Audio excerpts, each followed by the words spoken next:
My name is David Fleming from Disciples Ignited, a ministry that's focused on Jesus, advancing his kingdom, and preparing his disciples. Now, we've been studying a godly life, what it means to live like Jesus. And specifically, we've been studying that which Peter writes in his second book, 2 Peter chapter 1, verses 3 through 11. Now, today we're going to be talking about the character trait of godliness. And we read about it in 2 Peter chapter 1, verses 3 and in verse 6 and 7. So let's start out by reading that passage. His divine power has granted to us all things that pertain to life and godliness.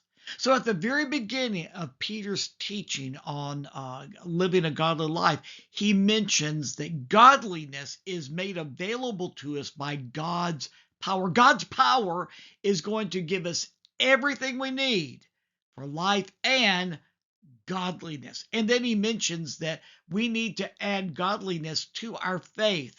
Remember, he said, for this very reason, make every effort to supplement your faith with virtue, and virtue with knowledge, and knowledge with self-control, and self-control with steadfastness, and steadfastness with godliness. Now, you may ask, what is godliness? Well, godliness comes from the Greek word that speaks of being devout, being completely devout, devoted to the Lord. And that gives us a key here. If we are totally 100% devoted to Jesus, then we're going to walk closely with him and we're going to abide in him.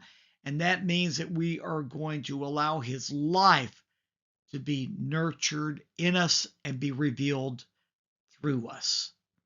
Being devout to Jesus, being devoted to Jesus. Now, usually when we use the word devout, it's a religious term, and it speaks of those who are devout to prayer or going to a church service of some sort. But that speaks a lot of religion. It's us trying to prove ourselves to God, but that's not what we're talking about.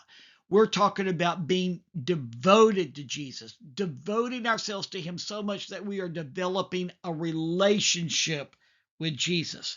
Now, you may ask, what exactly is godliness?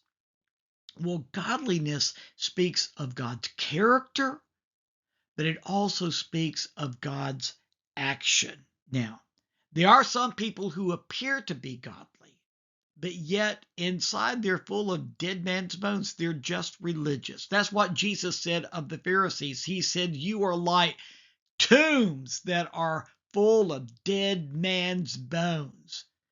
The Pharisees put all their attention on outward show, making sure that they looked godly. But yet Jesus said that they were full of death. They were full of dead men's bones.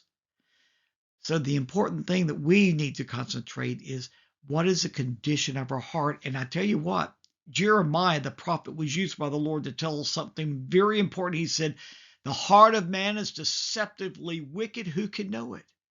And so when we say, the Lord knows my heart, well, yes, he does. He knows that our hearts are sinful and that they are needing of being redeemed, cleansed, transformed. And the only person that can do that is the Lord Jesus Christ himself.